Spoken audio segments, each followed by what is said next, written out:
Our president has been preoccupied with very important issues like what color the previously perfectly fine reflecting pool is. Today, we are bringing in an expert on an issue that, yes, still remains at the top of the list for many Americans in terms of importance. We have Emma Brown from the Giffords Law Center joining us to discuss gun violence in America. I am Maggie Gelson Burnett. And I'm Mallory Hagan. This is Pretty Furious.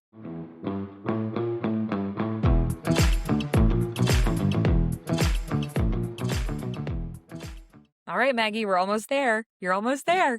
We're so close. We're so close. I am officially at least like 1 week away from giving birth. Either way, I will be induced next week. So it's so exciting. Very excited to not be pregnant anymore. I simply cannot wait. And I know everyone listening is excited as well. So if you're not following Maggie online, be sure and do that. Also, if you're not following us at Pretty Furious Pod, please do so. We're everywhere, whether we're active or not. No, I'm just kidding. Yeah. And Mallory at It's Mallory Hagan. And me. Great. No, we would love that actually. And we might be taking a little bit of a little tiny summer hiatus over July. We've got an exciting guest next week that we'll reveal later. And I think after that we might enjoy the newborn bubble break. And a little vacation and come back to you probably in August at some point, depending on how before the midterms. Oh, for sure. We'll get we have some juicy guests lined up for midterms. So I'm very excited about that time that's coming. So you know it's not exciting. Always our headlines. I was like, tell me. There's so many things I can think of right now that are not exciting. Yeah. The headlines. What headline has made you pretty furious this week? My headline comes from NPR. This is actually a headline that is making me like kind of, I don't know, giggle and be a little happy about. People fired over Charlie Kirk posts get big payouts for First Amendment retaliation. We'll love it. If only I had.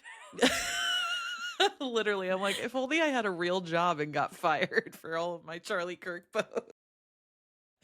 I think that's incredible. The post goes on to detail a woman who was fired from her job over a comment she made about Charlie Kirk's death, and is now getting financial compensation because it was her First Amendment right. Pew, pew. Pew, pew, pew. Wait, I don't know if we should pew, pew, pew. Sam, cut that out. Sam, leave it in. No, I'm kidding. But yeah, so that's making me kind of happy this week. Snaps for her. I really needed a boost, and that one was that really gave it to me. Yeah, I would be really interested to read through that article, but also the lawsuit, because I imagine there's a lot of people who experienced financial loss because they said Charlie Kirk was maybe not the best person. So interesting. All right. My headline also comes from NPR, and this one clearly flew, pun intended, under the radar because we were talking about the reflecting pool. And so I just don't want people to forget that the cornerstone of this administration and Donald Trump as a whole is just corruption and being a con and doing things that are unprecedented and just flat out wrong. So on Friday, the new Air Force One arrived at the Joint Base Andrews. And I just want to remind you, it's the $400 million plane that was gifted from Qatar. And Trump said, this plane was transformed into a flying White House at a level of luxury that nobody's ever seen before, probably even almost outside of an airplane. Nobody's ever seen anything like this. And in only 10 months, a time frame no one thought possible. So at a time when this administration has cut SNAP benefits, hospitals are closing across the country, we're dealing with gun violence, as we're going to discuss at length today. Our president is worried about his name on a building, redoing the reflecting pool, putting an arch in Washington, D.C., among all of his other vanity projects. Don't forget the ballroom. Don't forget the UFC fight. Arch in Washington, D.C.? Oh, My yes. God, Google it. dude. Where have you been? Oh, girl. Yeah. So while he's worried about all of these things and being gifted $400 million planes, everyday Americans are struggling with the most basic of needs, buying their gas, getting groceries, dealing with Yeah. childcare, just, life. Yeah. Meanwhile, our president, everyone, has a very luxurious $400 million refurbished plane. So, I just am thinking about how you would spend $400 million on a plane and like thinking really hard about like that seems like a number to me. Like I'd have to fight to get to that. I'd really have to like if I bought everything in the world that I yeah. wanted to buy, I would still not spend I'd $400 have million. trillions left over. Like, what do you mean? That's insane. God. That's crazy. Anyway, it just makes me furious. And that conversation didn't even, scratch the surface of what people are talking about. So yeah, definitely. there it is. Well, we are going to address a topic that actually does matter today on the show. We have a very lovely guest joining us. We have Emma Brown from the GIFFORDS Law Center joining us today. Emma Brown became the executive director of GIFFORDS in January 2024, where she oversees the organization's work to save lives from gun violence through shifting culture, changing policies, and challenging injustice. Prior to leading GIFFORDS, Emma served as campaign manager for Senator Mark Kelly's 2022 reelection campaign in Arizona. She is originally from Alexandria, Virginia, and Emma is a graduate of Colby College and is based in Washington, D.C. Let's welcome Emma to the show. Well, Emma, thank you so much for being here and for joining us on the show. You brought a headline that has made you pretty furious this week. Would you mind sharing it with us? Yeah, I saw a headline a couple days ago. Two. I'm going to cheat and say I saw two headlines. I saw one about the algae in the reflecting pool and the color, yes. and Trump denying that he had anything to do with the algae. And then I saw something about hydrogen peroxide mixed in there. So that was the first headline I saw. And then maybe like 15 seconds after that, I saw a headline that dozens of people were shot over the weekend in Chicago, Illinois, over the Juneteenth weekend. There was a shooting that left 16 people injured. And President Trump actually responded to that and said, lots of killing going on in Chicago. I could do something about that. Why isn't Pritzker calling me for help? And I just sat back and was like, this man is just fixated on the algae, right? And the color of the reflecting pool, while there are probably hundreds of people this weekend in Chicago who experienced gun violence, and were traumatized by it, and multiple people in the hospital and some people dead. And our president kind of can't be bothered to engage seriously with that. So it made me pretty mad, to be honest with you. So pretty furious, if you will. Gosh, that's crazy, because I am literally 2.5 hours southwest of Chicago, and I didn't hear a peep about that. And let's also be clear, like, I'm not doing the best at keeping up with news right now, just given my physical situation, but that's wild to me, right? That we've become so like desensitized to the gun violence that's happening in our country that we just sort of like don't even really hear about when it does happen. Yeah. Or so many things are happening that are ridiculous, a la the algae, or that those stories aren't front and center in the headlines as they should be. And I think when we were talking about having you on, and we're so happy that you're here, one of the things that Maggie and I talked about amongst ourselves was, isn't it crazy how prior to Trump becoming president, we felt like gun violence was really at the forefront of a conversation. And now the chaos is so chaotic.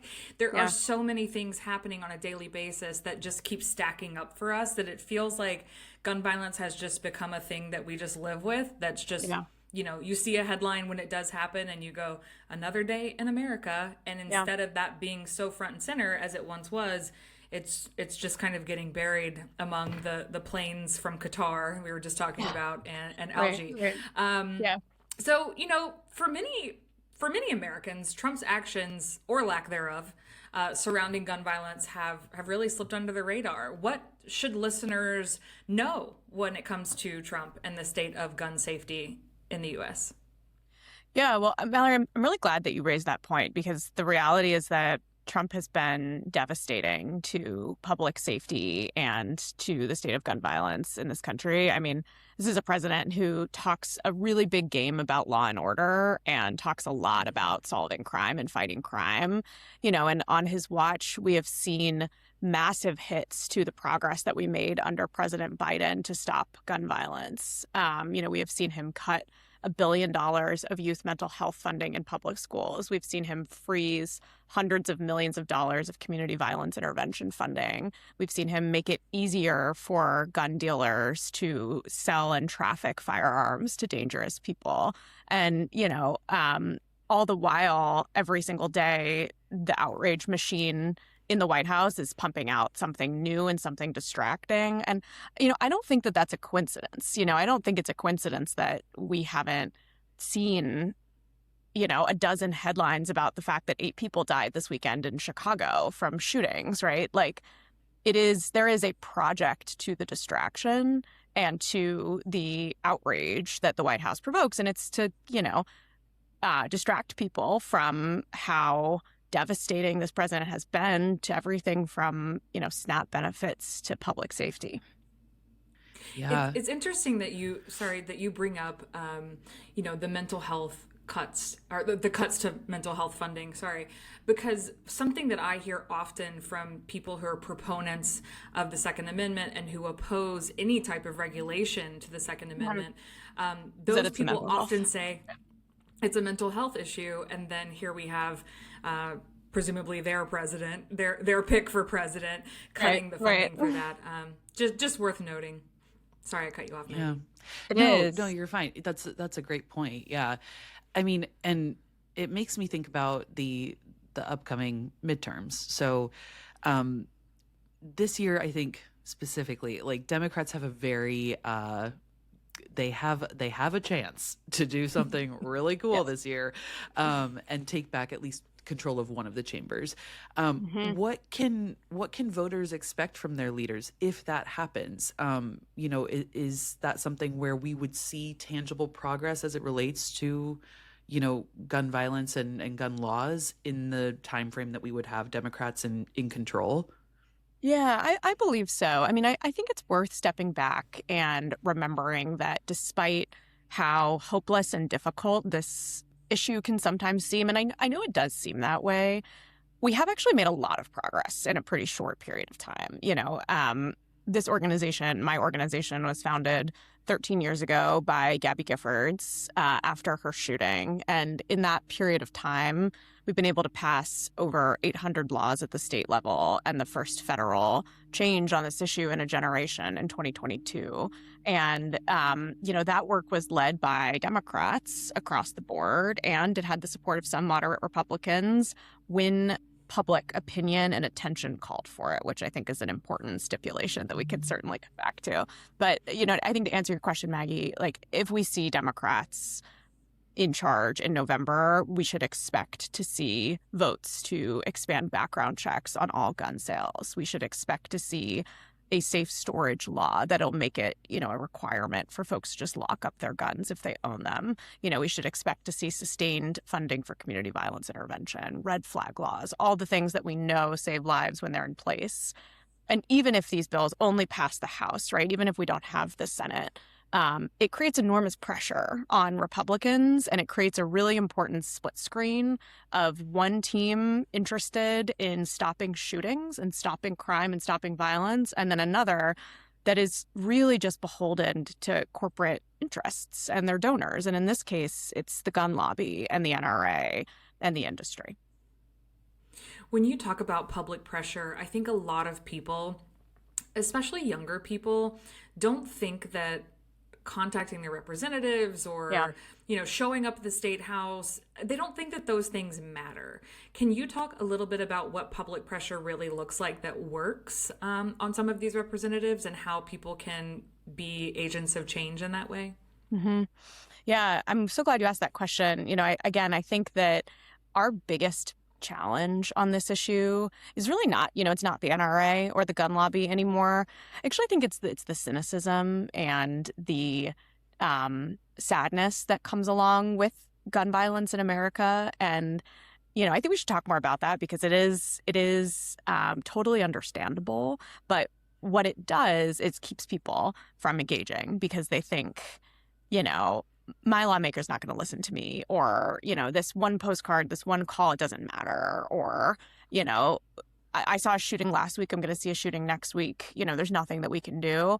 And again, that hopelessness has a project to it, and it keeps us from using our democratic process to make our voices heard. And so, honestly, if there are folks listening to this and there are people out in the world who are terrified to send their kids to school because they think somebody might walk through the front door with an AR-15, calling your member of Congress, calling your senator, calling your state legislator even can make a massive difference. And sending a note and showing up in their office and attending a rally. I mean, I think about the 2018 election cycle where, prior to 2018, there really wasn't a galvanizing force around gun safety that was winning elections and was really propelling change. And then we had this massive reaction to what happened in Parkland, Florida, and a wave of youth engagement and March for Our Lives rallies happening afterwards. And the 2019 U.S. House of Representatives was the most pro-gun safety House of Representatives ever.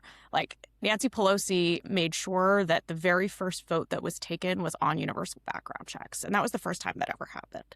And, we have a choice when we think about our representatives, and we also think about how to engage. And we need to see a Speaker Hakeem Jeffries in 2027, and we need to see a gun safety bill that builds on that legacy among the very first votes that they take. And that really requires us to be advocating for it and in their offices and on the phones.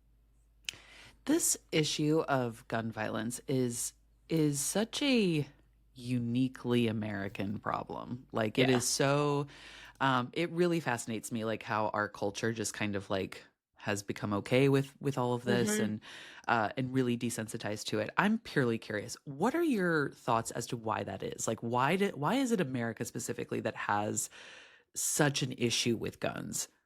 Yeah, I'm so glad you asked this question. I think that, at the Do you have 5 hours? Yeah, exactly. I mean, I think at the heart of that cynicism, right, that sadness and hopelessness on this issue, there's actually that question, which is, what is wrong with us? Like, why is it that 20 kids can die in a classroom and we don't pass universal background checks, right? What is wrong with us? And the reality is that on this issue, there is a larger gap, I would say, between public opinion and public policy than on almost any other major issue that we face in this country, right? It is 92% of gun owners support universal background checks, right? It is 88% of Trump voters support universal background checks. We are very much working with a supermajority of people who support these reforms. So there's this massive gap, right, between opinion and policy on this issue in this country. And I think a lot of people, when they're thinking about gun violence, are like, what's responsible for that? And when I took this job, I had lived all over the country working on Democratic campaigns for about a decade, and I'd seen that up close in all these communities, that there were so many people so galvanized and so motivated by this issue, but that our laws just didn't reflect that. And what I came to really understand is that there is something actually sitting between public opinion and public policy on this issue, and it's the gun industry itself. And the gun industry in the United States is protected. It has federal immunity from civil liability, which is sort of a complicated legal framework. But essentially what it means is that unlike car manufacturers and furniture manufacturers and people who build houses, we actually are not able to take the gun industry to court for their products and the safety of their products and the way that they sell them, the way that we can take almost every single other industry to court. Yeah. So that's crazy. It is crazy. It is crazy.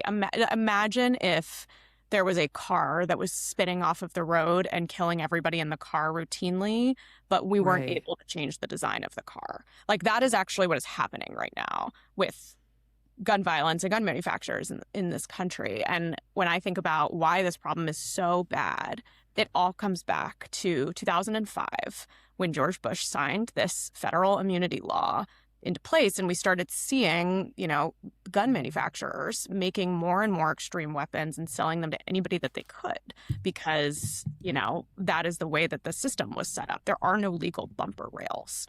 So what we have done is tackle that problem by first pursuing litigation against the gun industry where we can, where there are carve-outs, raising the standards in the states. They still have to follow state law. So if they fall short of state law, we're able to take them to court. So we've been raising the standards at the state level, and then really working to build congressional support for repealing that immunity statute, because I think we're going to keep having this problem that is so uniquely American, to your point, Maggie, until we do. That is so wild to me. I'm like absolutely mind blown right now, but that makes so much sense, because otherwise we would have seen these massive class action lawsuits against gun manufacturers. That's crazy. Yes. Wow. I'm just like sitting with that for a moment here. Yeah. Well, that's no, insane. It's nuts. And you think about companies, if they had no legal incentives, like if there are no incentives for corporate entities to make products that are safe, they're not going to do it, because their interest is in their margin. And so we have removed all legal incentives for the gun industry to make products that are safe and sell them to people that are safe. And that is why this crisis. I mean, if you look at gun violence rates in the last 20 years since this immunity law was put into place, I was just going to ask about that. Just gone. I mean, it's just skyrocketed, right? And we didn't have this problem this way in the 90s and in the 80s. Like, it's a relatively new problem in this country. And we saw in the late 90s after Columbine, there was pressure on the industry to change its practices. And instead of doing that, it went to Congress and it won this immunity statute. And you fast forward 20 years, and that's why we are where we are today.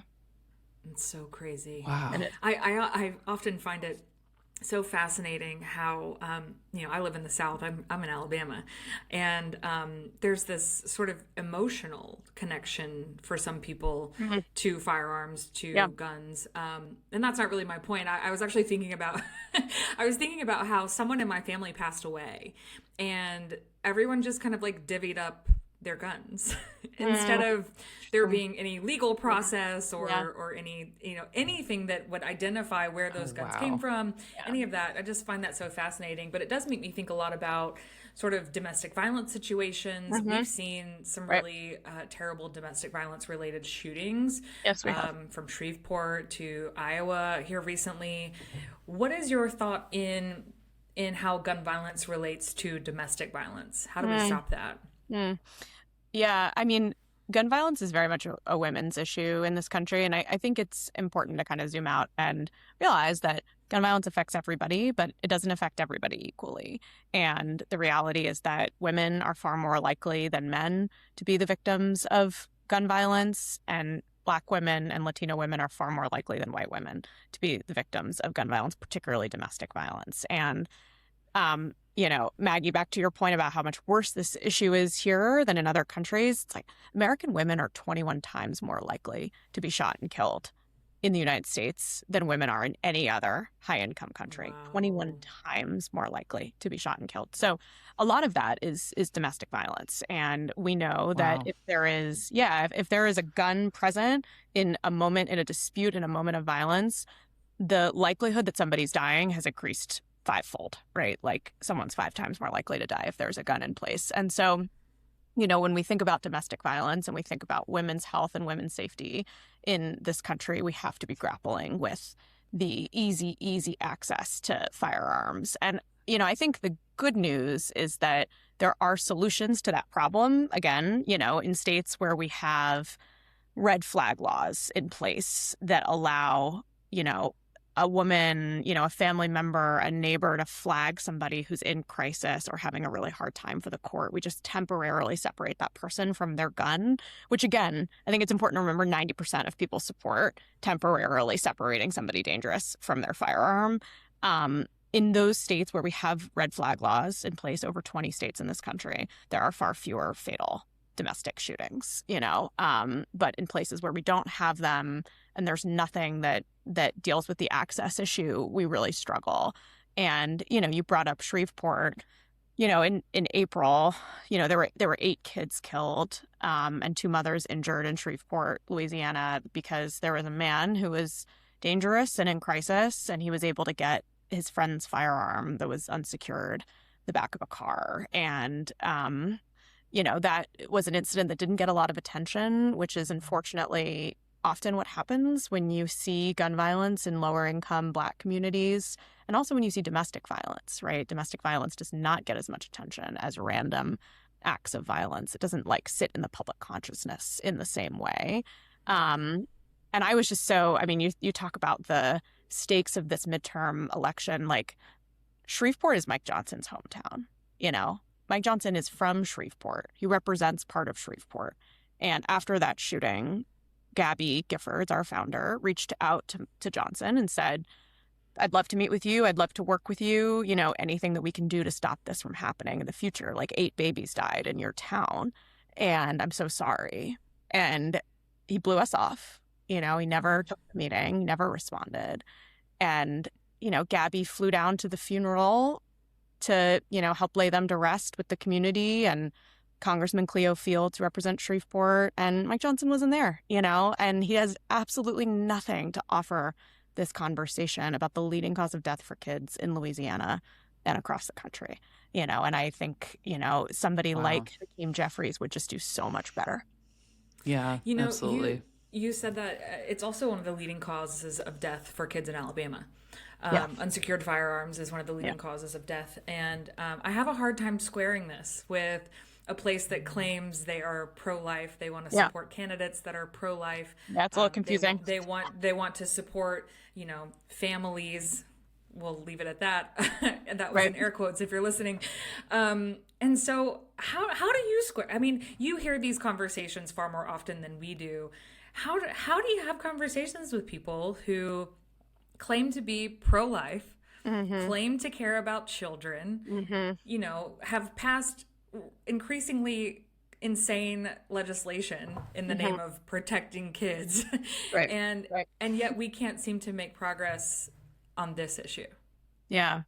Well, I have my own personal reaction to that, which is that it's totally ludicrous and difficult to square. And it's difficult to square because it can't be squared. You cannot both claim to support life at all costs and then to support gun rights at all costs, right? If you care about the lives of children as you believe they are children, then we've got to care about them once they're on the planet too, and protect them once they're on the planet too. And so it's my honest reaction. I think from a more productive, standpoint, we've done a lot of research on this, and I think it's worth pointing out that, our founders are gun owners, and that's important because Gabby and Senator Kelly are red state Democrats.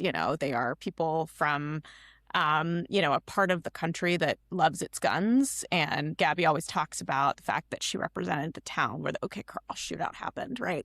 It is a major, major gun country. And, if you talk to gun owners and you survey them across the country, most gun owners believe that you can both honor the Second Amendment and you can keep kids safe in school, and that those things are not fundamentally in tension.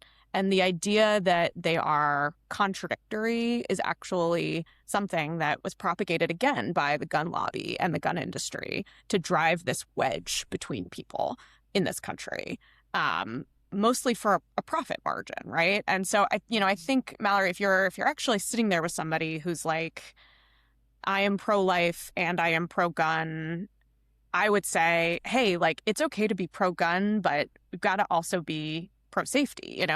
I know that you and I both believe that somebody who is dangerous, that somebody who has a criminal record, with somebody who is in the middle of a mental health crisis shouldn't have an AR-15. It's 95% of people believe that. Keeping guns out of the hands of dangerous people is universally agreed upon. So sometimes even if we can't necessarily get there on universal background checks or red flag laws or something that sort of puts people back in their corners, you start with what do we agree on, which is that you and I should both be able to send our second graders to school without being afraid of what might happen to them. And or that's attend a Mm-hmm. concert, or right. Yeah. go to a Church. festival. Yeah.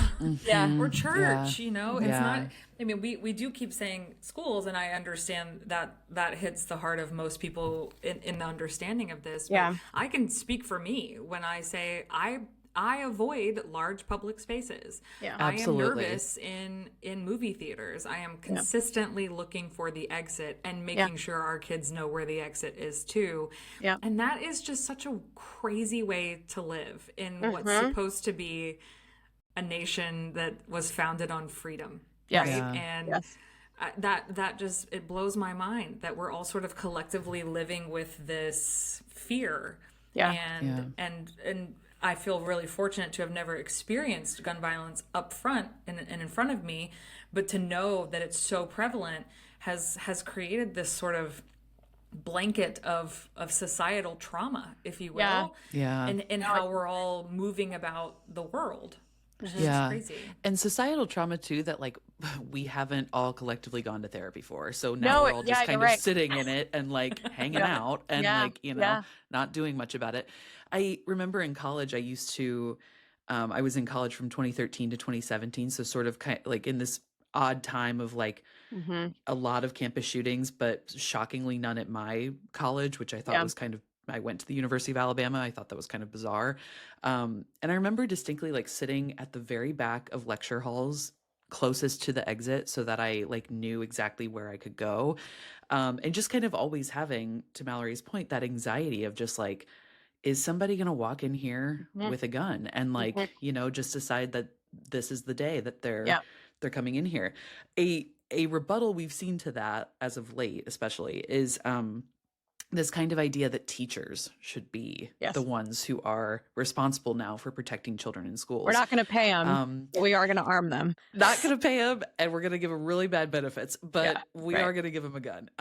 So I'm just curious as to your thoughts on that, and like what that sparks for you personally and professionally in the Mhm. work that you do, and like what is the rebuttal to that Yeah. conversation? Well, the rebuttal is that we know that more guns present in a classroom increases the likelihood of a shooting, right? This is what all the science tells us. When there are more guns present, the likelihood of a shooting and the likelihood of somebody dying increases dramatically.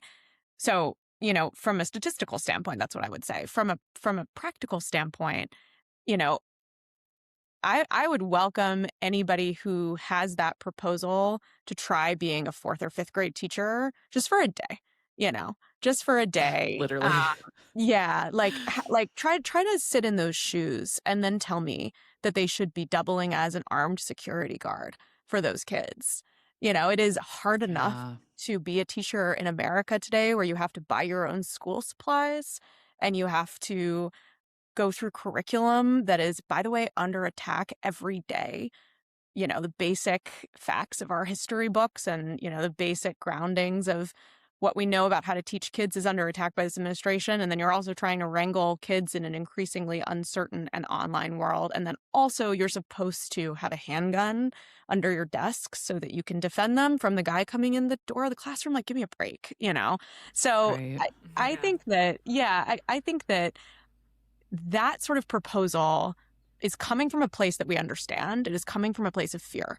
In the state of Texas, after Uvalde, there were efforts, and there have been successful efforts, to put armed security in every single Texas public school after Uvalde.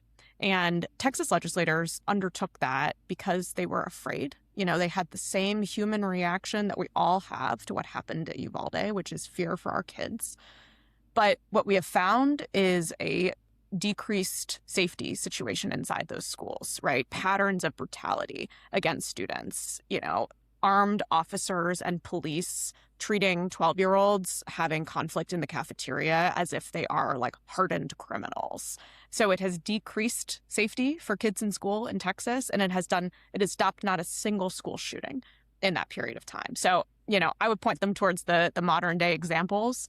And I'd say, too, that we know how to stop school shootings. We know that states with safe storage laws, there are fewer kids bringing guns to school. We know that in places with red flag laws, there are fewer, young adults who are having a really hard time with access to a firearm. So it's not as if we don't have the solutions to this problem. We do have them.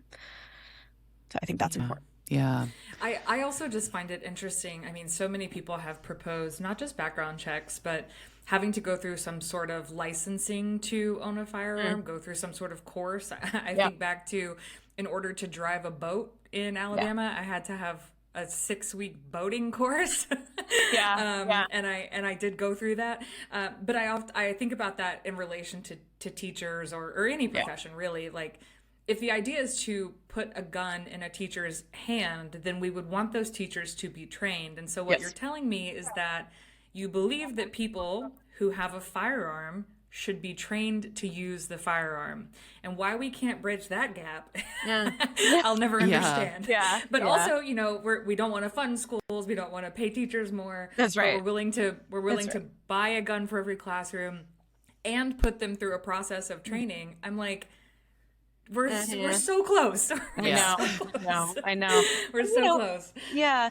And look, I mean, we had this conversation about mental health care earlier. Like, there is a mental health aspect of gun violence. It is not as if, and I will say, like, many countries struggle with mental health and mental health care, and this country struggles with it dramatically. But the thing that turns a mental health crisis into a shooting is somebody who's in crisis having the firearm. But, in 2022, in this federal legislation we passed, we had $1 billion for mental health for kids in schools built into that legislation. It was a major Republican priority. It was celebrated by Susan Collins and Tom Tillis and John Cornyn and the revered Senate moderate Republicans. And then, this administration wasn't in there for 6 months before they froze and cut it.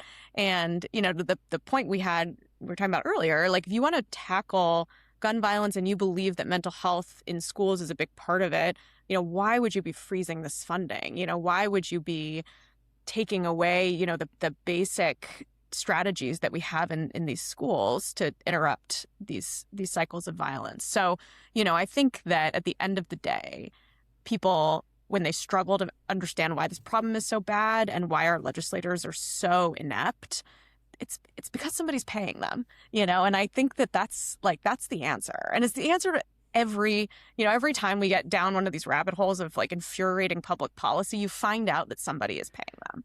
And this is a story about corruption. And this is a story about an industry that has, because of a lack of legal guardrails, made the most extreme weapons that it can and sold them to everybody that it can. And now we have more guns than people in circulation, and we have 18-year-olds who get bullied in school, and then they bring a gun into the school or to the bus stop or to the grocery store. And the reality is that we don't have to live this way. We once didn't live this way. People forget. And in states where we have strong laws, there actually is a major difference. Yeah, absolutely. What is, to kind of wrap up this conversation and that thought, is there anything that's making you hopeful about where we are in terms of gun violence in America? I mean, we've talked a lot about all of the problems and how this is all terrible and awful. Yeah. What is bringing you hope about the topic of gun violence right now?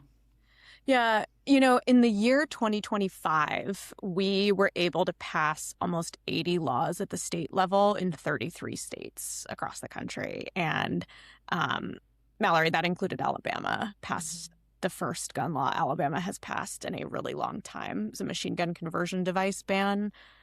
Makes it harder to modify a handgun into a machine gun, which, again, sounds basic. It's basic. But, the fact that it happened really matters. We also funded community. It's a door. Wow. It's a door. Yeah, it's a door. It was championed by the Republican governor, and we passed community violence intervention funding, into law in Texas for the first time ever, first of its kind investment. And I think in a year in 2025, when the climate felt so horrible and the country felt so off the rails, and it was really off the rails, we continued to push forward at the state level. And when I think back at the sort of founding moments of this organization, was right after Sandy Hook, where you had 20 kids died in a classroom and the nation didn't do anything about it, right? Failed to pass any sort of federal legislation. And we got to work at the state level. We went to the state level and we passed modest, incremental state-based laws in every state, just about. And then 10 years later, we got the first federal legislation on this issue in a generation. And I think what we do best and what Gabby does best is keep the fight up when things feel really hard and keep making progress in these bright red states, keep bringing people together, keep winning over the occasional Republican that we can find, organizing the gun owners, getting the law enforcement to advocate for it. And then, unfortunately, we will see another high-profile shooting. And when that moment happens, there will be more allies for us to push for the kind of change at the federal level that we know can end this crisis. And I always come back to the fact that, I was on a plane later today, and I always look at the no smoking sign up on the plane and think to myself, like, people were lighting cigarettes on planes pretty recently, Yeah, like not that long ago. Yeah, not that long ago. We were alive for it. People were smoking on planes, and it would be totally insane to light a cigarette on a plane today. And, I just think about that, and I remember the fact that change in this country can take a long time, but when you break through, you can really break through, and things can change pretty quickly. So that makes me hopeful. I love it. One of the best ways to be a part of change is to find organizations like yours that folks can support, whether that's financially or with volunteer hours. So where can people find out about y'all? Yeah, go to GIFFORDS.org. We've got a million ways to plug you in. Love to have you. Amazing. Thanks so much for joining us, Emma. Yeah. This was great. And Thank you thank you both for sharing all of your expertise on this topic. This is amazing. Well, it's good to have this conversation, and you both live in places that are really relevant on this issue. I'm sorry to say, but totally. No, it's been so different. I mean, I think even in our lifetimes, for the three of us, like, I'm 32, and this was not like how I grew up. It's really gotten worse in the last 10, 15 years. So I think we've got a shot to make it better, but there is a choice that we face. Yeah, definitely. Yeah. Well, thank you. Right. We Cool. appreciate you.